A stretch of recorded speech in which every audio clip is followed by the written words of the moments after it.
Hello प्यारे बच्चों, स्वागत है एक नए वीडियो में। आज हमारा जो विलियन चैप्टर है उसका पार्ट 3 चलेगा। कल हमने हेनरी के नियम, उसकी सीमाएं, आज हमारे फिर उसके बाद राउल्ट का नियम पढ़ा, उसके बारे में हमने अध्ययन किया। आज हमारे पास राउल्ट के नियम के आधार पे ही हमारे पास दो टर्म आएंगे, आदर्श और अनादर्श विलियन किसे कहते हैं। ठीक हो गया। आदर्श विलियन किसे कहते हैं और अनादर्श विलियन किसे कहते हैं, इस बारे में हम क्या करेंगे, यहाँ पर डिस्कस करेंगे। तो आदर्श विलियन साफ सी परिभाषा है, ऐसे विलियन जो सभी सांद्रताओं पर राउल्ट के नियम का पालन करते हैं। सभी सांद्रताओं पर मतलब सांद्रता बढ़ाओगे घटाओगे, सांद्रता में परिवर्तन करोगे, तब भी वो राउल्ट के नियम का क्या करेंगे, पालन करेंगे। मतलब कहने का मतलब है कि किसी विलेय को आप विलायक में डाल रहे हो, उसकी मात्रा बढ़ा रहे हो, कभी 5 ग्राम डाला, कभी 7 ग्राम डाला, कभी 10 ग्राम, कभी 15, मतलब सांद्रता में क्या कर रहे हो आप, परिवर्तन कर रहे हो। तो उन सभी सांद्रताओं पर राउल्ट के नियम का क्या करेंगे, पालन करेंगे। तो ऐसे विलियन को आदर्श विलियन कहेंगे। ठीक हो गया। आदर्श विलियन कौन कौन हो सकते हैं? आदर्श विलियन जिसके लिए डेल्टा एच इक्वल टू 0 होगा, यानी कि एंथैल्पी में परिवर्तन क्या होगा, 0 होगा, और उसके आयतन में भी परिवर्तन क्या होगा, 0 होगा। तो ये सब आदर्श विलियन के लिए क्या है, कुछ शर्तें हैं। कहने का मतलब इन दोनों का अर्थ क्या है कि भैया डेल्टा एच इक्वल टू 0 और क्या है, डेल्टा v इक्वल टू 0 मिश्रण जब हम बना रहे होंगे, विलेय और विलायक को मिला रहे होंगे, तो उनके आधार पर इसने कहा है मिश्रित करने पर ऊष्मा का उत्सर्जन अथवा अवशोषण नहीं होता है। जब आप दो अवयवों को आपस में मिलाते हो, मतलब विलेय और विलायक को मिला रहे हो, तो उस दौरान ऊष्मा का न तो उत्सर्जन होगा, न ही ऊष्मा को क्या किया जाएगा, अवशोषण होगा। तो उसके आधार पर इस चीज़ को बताया गया। देखो आदर्श एग्जाम आता कैसे, यहाँ पर आदर्श विलियन किसे कहते हैं और उसके साथ आप उसका कुछ उदाहरण लिखने को दे देंगे, या निम्न में से कौन सा आदर्श विलियन है, इसके इनको पहचानने को आ जाता है। मैं एग्जाम्पल भी करूँगा। देखो वैसे जब आपस में जब सेम प्रकार के क्या होंगे, अवयव होंगे, उनके आपस में जब अंदर क्रियाएं होंगी ए प्रकार के होंगे, मतलब कोई विलेय है तो उसके अंदर ए प्रकार के क्या होंगे भाई, अणु होंगे, कण होंगे, परमाणु होंगे, आयन होंगे। दूसरा विलियन बी प्रकार का है, मतलब विलेय या विलायक, तो उसमें बी टाइप के होंगे। इन दोनों को जब हम मिलाएंगे तो एक द्विअंगी विलियन को हम बनाने की कोशिश करेंगे। तब उनके अंदर जो अन्योन्य क्रियाएं होंगी, आपस में जो क्रियाएं करेंगी, तो ए एंड बी प्रकार की अन्योन्य क्रियाएं आपको देखने को मिलेंगी। ठीक हो गया। जब क्या कर रहा है कि ए एंड बी बीच अंतराणुविक आकर्षण बल ए बी के समान हो, तो यह आदर्श विलियन कहलाता है। बिल्कुल न तो जैसी क्रियाएं ए और ए के मध्य हो रही थी, जो बल लग रहा था, या और बी के मध्य जो बल लग रहा था, वैसा ही सेम आकर्षण बल ए बी के मध्य भी देखने को मिलेगा। न तो कम देखने को मिलेगा, न ही ज़्यादा देखने को मिलेगा। ठीक हो गया। तो ऐसे विलियन सब के सब क्या करेंगे, आदर्श विलियन कहलाएंगे। एग्जाम्पल आ जाता है, यहाँ से देख लेते हैं। एनहेक्सेन और एनहेप्टेन, समझ रहे होंगे। एनहेक्सेन मतलब नॉर्मल कोई हेक्सेन है, और नॉर्मल क्या है आपकी, हेप्टेन है। 6 कार्बन और 7 कार्बन वाली चेनों को आपस में मिला रहे हैं। ठीक हो गया। तो ये क्या कराएंगे, आपके आदर्श विलियन दिखाएंगे। इसके माना ये मान लिया हमने, इसको बी मान लिया। इसके जो अवयव होंगे उनके बीच ए क्रियाएं होगी, इसके बीच बी और बी अब क्रियाएं होंगी। ठीक हो गया।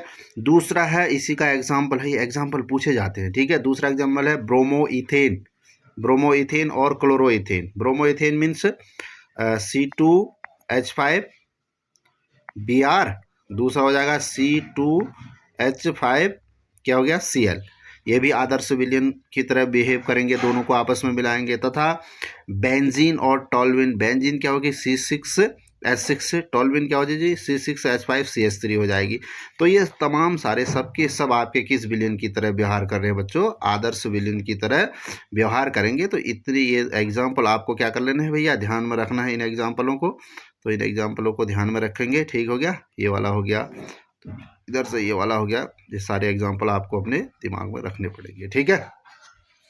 और थोड़ा सा और आगे बढ़ते हैं। अब हम लेते हैं अनादर्श विलियन किसे कहेंगे। अनादर्श विलियन किसे कहेंगे, जो सभी सांद्रताओं पर क्या करेंगे, राउल्ट के नियम का पालन नहीं करेंगे, उन सबको हम क्या बोलेंगे, अनादर्श विलियन कहेंगे। देखो लिखा गया है यहाँ पर। ठीक है।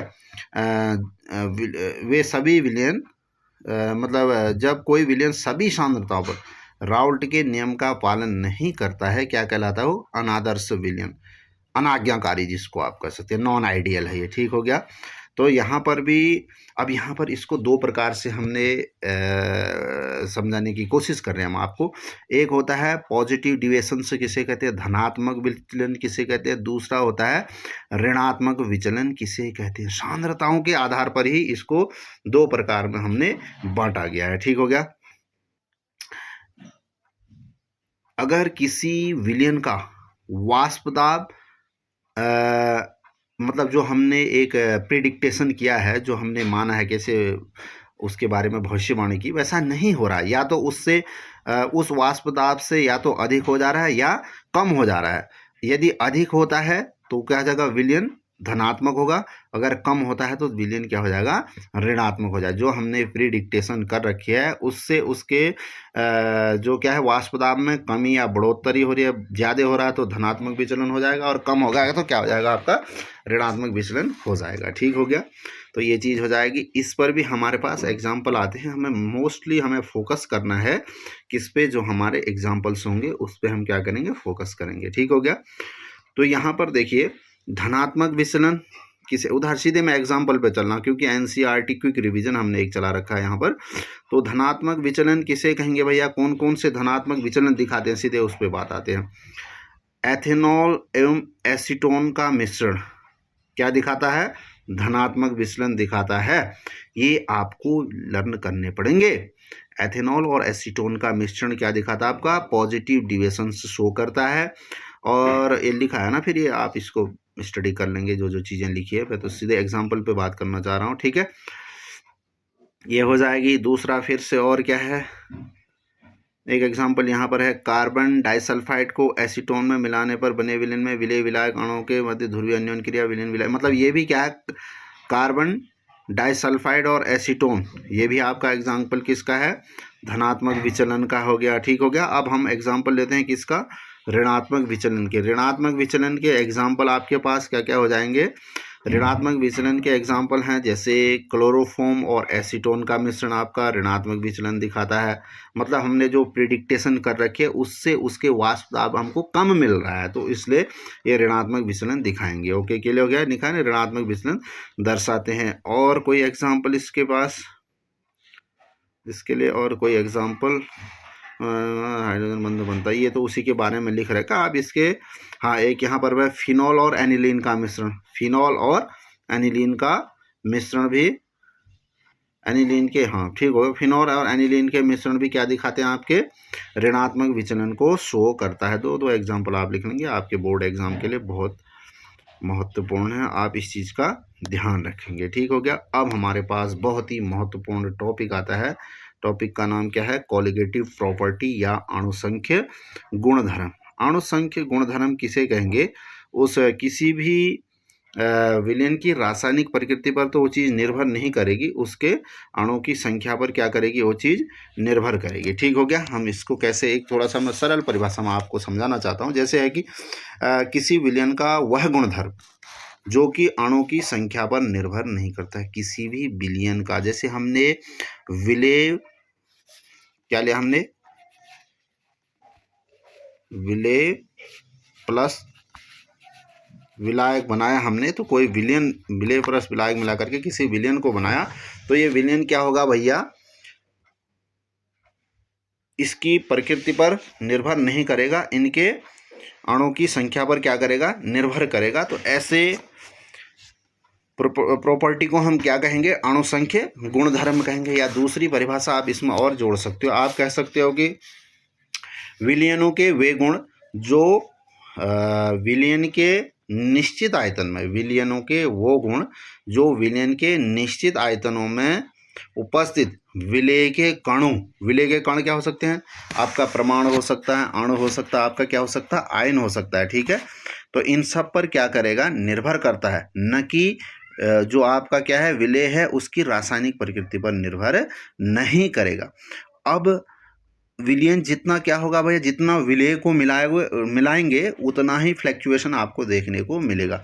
सीधी सी अगर आप डेफिनेशन आप नोट करना चाहते हैं तो मैं आपको बता रहा हूँ, किसी विलयन का वह गुणधर्म जो कि अणु की संख्या पर निर्भर नहीं करता है उसको अणुसंख्य गुणधर्म कहते हैं। यहाँ से पूछा जाता है, ये 3 नंबर का प्रश्न आता है यहाँ से। आप इससे न्यूमेरिकल भी बनते हैं, न्यूमेरिकल हम फिर कभी डिस्कस करेंगे बहुत जल्दी ही। अभी मैं क्योंकि रिवीजन में आपको ये सब चीज़ें बताऊंगे। अब आता है कि अणुसंख्य गुणधर्म में कौन कौन से अणुसंख्य गुणधर्म है। हमारे पास 4 प्रकार के अणुसंख्य गुणधर्म है। नंबर 1, विलायक के वाष्प दाब में आपेक्षित अवनमन। दूसरा है विलायक के हिमांक का अवनमन। और तीसरा है विलायक के क्वथनांक का उन्नयन। चौथा है विलयन का परासरण दाब। 1 नंबर में ही पूछ लेता है कि ऑप्शनल में निम्नलिखित में से कौन सा अणुसंख्य गुणधर्म नहीं है। 3 इनमें से दे देगा। एक हो सकता है पृष्ठ तनाव दे दे या कोई अन्य चीज़ें दे दे, तो आपको पहचान 4 पहले तो ये नाम याद होना चाहिए। ठीक हो गया। विलायक के वाष्प दाब में क्या हो गया, अवनमन हो जाएगा। ठीक है। फिर दूसरा क्या हो जाएगा आपका, विलायक के हिमांक का अवनमन। अवनमन का मतलब है कि कमी होना। ठीक है, ठीक हो गया। दूसरा हो जाएगा उन्नयन, मतलब वृद्धि होना है। विलायक के क्वथनांक का उन्नयन। ठीक हो गया। चौथा है विलयन के परासरण दाब का अवनमन। अब इन प्रॉपर्टीज को हम थोड़ा आगे समझने की क्या करेंगे। प्यारे बच्चों, मैंने यहाँ थोड़ा सा आपके लिए इस तरह से ले रखा है, बहुत आसान सी भाषा में। हम इस चीज़ को समझने की क्या करेंगे, कोशिश करेंगे कि वाष्प दाब में आपेक्षित अवनमन क्या होता है, या जिसको आप relative lowering in vapour pressure. देखो कैसे किसी के वाष्प दाब में कमी आएगी। उसके लिए क्या करना है, जब किसी विलायक में एक अवाष्पशील विलेय मिलाया जाता है तो विलयन का वाष्प दाब शुद्ध विलायक के वाष्प दाब से कम हो जाता है। बिल्कुल आसान सी भाषा में है। आप जैसे नमक को डाल दे रहे हो या किसी विलयन में, या आप चीनी को डाल दे रहे हो, तो चीनी और नमक क्या है, अवाष्पशील है। अवाष्पशील होने के कारण क्या आएगा भैया, उसके जो मॉलिक्यूल्स होंगे, जो अणु होंगे, परमाणु और आयन होंगे, उस जो हमने मिला रखा वाष्पशील, उसके ऊपर तक नहीं जाएंगे, तो वेपर प्रेशर कहाँ से बनेगा, वाष्प दाब नहीं लगेगा ना। इसी चीज़ को बोला, जब किसी विलायक में एक अवाष्पशील विलेय को मिलाया जाता है तो विलयन का वाष्प दाब शुद्ध विलायक के वाष्प दाब से कम हो जाता है। वाष्प दाब में यह कमी ही अवनमन जिसको बोला गया है, यह कमी ही विलेय कणों की संख्या पर क्या करती है, निर्भर करती है। एक प्रकृति ये होगी।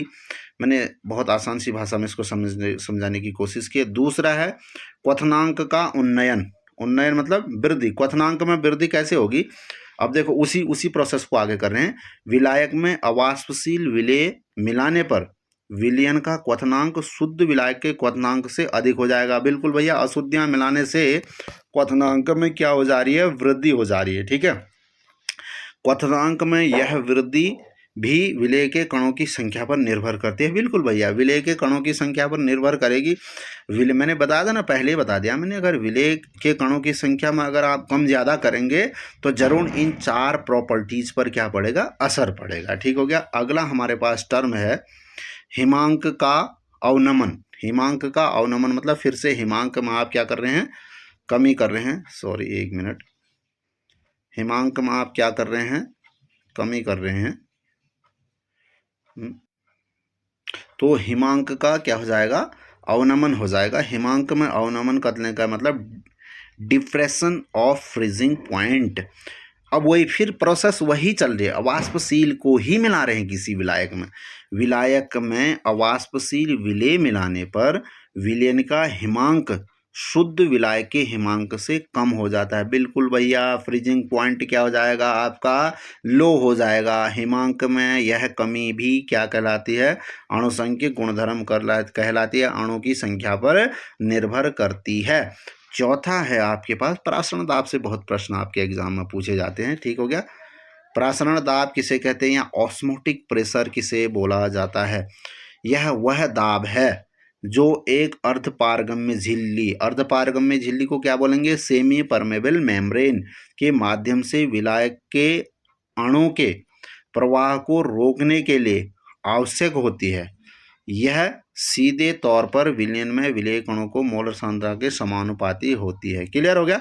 चलो हम और आगे बढ़ते हैं, इसको फिर और आगे मैं हल्के से समझाने की कोशिश। कहने का मतलब यह है कि हमने जब क्या लगा दिया भैया, जब आपका क्या हो रहा था, अर्धपारगम्य झिल्ली यहाँ पर हमने जैसे इससे सेमी परमेबल मेम्ब्रेन हमने यहाँ लगा दी। ये केवल किसके विलायक के अणु के प्रवाह को रोकने के लिए, ये यहाँ से विलायक के अणु को ही क्या जाने दे रही है, आर पार जाने दे रही है। इसको रोकना है तो हमें किस ओर लगाना पड़ेगा, इस ओर हम क्या करेंगे, इसमें दाब लगाएंगे।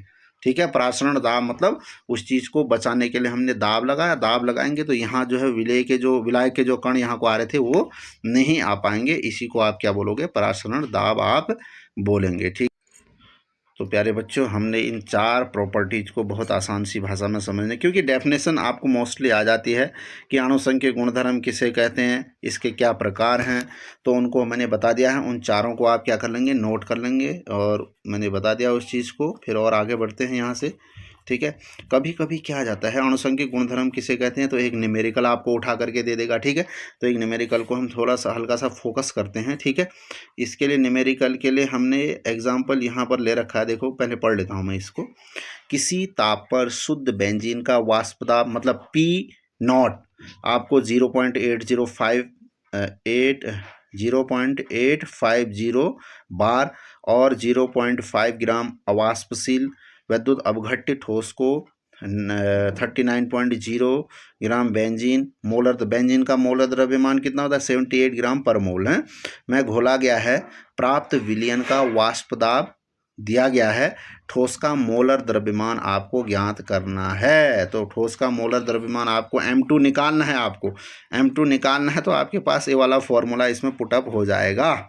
ये वाला फॉर्मूला आपको दे रखा है। क्या दे रखा है भैया, P10 माइनस P मतलब शुद्ध अवस्था में वाष्प दाब माइनस इसका वाष्प दाब बट्टे शुद्ध अवस्था में वाष्प दाब बराबर W2 into M1 upon M2 into W1। यहाँ लिखा गया है W1 और W2 क्या है, क्रमशः विलायक और विलेय की मात्रा और मोलर द्रव्य। ये तो विलायक और विलेय का क्या है भैया, मात्रा है, और ये दोनों उनके क्या हैं, मोलर द्रव्यमान है। पहला वाला W1 या M1 जो है विलायक के लिए है, और दूसरा किसके लिए है, विलेय के लिए हो जाएगा। क्लियर हो गया। तो इसे न्यूमेरिकल करते हैं, सीधे प्रश्न में वैल्यूज पुटअप करेंगे, बड़ा कोई दिक्कत की बात नहीं। और आता है यहाँ से 3 नंबर का एक न्यूमेरिकल, बहुत आसान सा। देखो, शुद्ध अवस्था में क्या हो जाएगा, P0 आपको दे रखा है, यहाँ पर कहाँ दे रखा है, ये वाला है। फिर दूसरा ये वाला आपका जो दे रखा है विलयन का वाष्प दाब आपको ये वाला दे रखा है। ठीक हो गया, क्लियर है। फिर यहाँ पर M1 आपको दे रखा है, मोलर द्रव्यमान बिल्कुल दे रखा है। आपको W2 का दे रखा है, आपको W2 ये दे रखा है वाष्पशील विलेय। W1 आपको ऑलरेडी दे रखा है इस प्रश्न में यहाँ पर। ठीक हो गया। अब आपको निकालना क्या है, क्या निकालना है, M2 निकालना है। तो यहाँ पर वही पुटअप कर दिया। देखो, P0 minus P upon P0 equal to क्या हो जाएगा, W1 इंटू क्या था, W1 इंटू मतलब M1 ना बट्टे M2 अपॉन W2 हो जाएगा। वैल्यूज पुटअप कर देंगे, इसको कैलकुलेशन करने के बाद आपका आंसर आपको मिल जाएगा। ठीक हो गया। ये बहुत आसान सा आपको प्रश्न बना। क्वथनांक में उन्नयन हम पहले ऑलरेडी सब कुछ है, मैंने सब सारी चीज़ें डिस्कस कर दी हैं। यहाँ से जो जो चीज़ बनने लायक है मैं थोड़ा सा और बता देता हूँ। तो यहाँ पर एक शब्द और आ रहा है क्वथनांक में उन्नयन पर, टेम्परेचर है ना, delta TB is directly proportional किस पर, मोलर सांद्रता पर निर्भर का, मोलर सांद्रता पर निर्भर कर रहा है। ठीक है, तो ये मोलर सांद्रता पर निर्भर करता है। तो डेल्टा TB यहाँ पर एक क्या लगा देंगे, कांस्टेंट लगा देंगे। ठीक है, इसको KB को क्या बोल रहे हैं, क्वथनांक उन्नयन स्थिरांक इसको बोला जाएगा। जो यहाँ पर एक KB लग गया, यहाँ पर समानुपाती का चिन्ह हटा देंगे। इसको यूब्लोस्कोपिक कांस्टेंट भी आप बोल सकते हैं, यानी कि मोलर उन्नयन स्थिरांक आप इसको बोल सकते हैं। इसकी इकाई क्या हो जाएगी भैया, केल्विन kg पर मोल इसकी इकाई। कभी एग्जाम में इस चीज़ को पूछ लेता है भैया, जो आपने कांस्टेंट ले रखा है KB यानी कि मोलर उन्नयन स्थिरांक, इसकी इकाई क्या होगी, तो इकाई क्या हो जाएगी, केल्विन kg पर मोल। ठीक हो गया, तो इसकी इकाई हो जाएगी। ओके, क्लियर हो गया। ठीक है, तो और आगे बढ़ते हैं। ये न्यूमेरिकल हैं, इसी पे बेस्ड हैं, आप इन न्यूमेरिकल को कर लीजिए, फिर अलग से मैं इनको कराऊंगा एक बार। आगे हम और बढ़ते हैं। हिमांक का अवनमन ये मैंने पहले डिस्कस कर लिया आपको, ये सब तमाम सारी चीज़ें मैं पहले डिस्कस, ये भी किस पे, मोललता पे क्या करता है, निर्भर करता है। ठीक हो गया। तो इसके लिए अब जो हमने यहाँ पर KF लगाया, KF को क्या बोलते हैं, अवनमन स्थिरांक, मोलर अवनमन स्थिरांक या क्रायोस्कोपिक स्थिरांक इसका नाम बोला जाता है। कई बार पूछ लेता है स्थिरांक, इस KF को क्या बोलते हैं, KF को क्या बोलेंगे, हिमांक अवनमन स्थिरांक, मोलल अवनमन स्थिरांक या क्रायोस्कोपिक स्थिरांक इसका नाम हो जाएगा। इसकी भी इकाई आपको क्या लिखनी है, सेम इकाई है, केल्विन केजी पर मोल, केल्विन केजी पर मोल इसकी क्या हो जाएगी, यूनिट हो जाएगी। ये चारों चीज़ें हमारी हो जाएंगी अभी। ठीक है, न्यूमेरिकल कर लीजिएगा आप। प्रासरण एवं प्रासरण दाब, प्रासरण दाब तो मैंने बता दिया। फिर इसके लिए हम कल और से अलग वीडियो में डिस्कस करेंगे। कल लगभग हम इस चैप्टर को फिनिश भी कर देंगे। तब तक के लिए bye bye, see you, take care.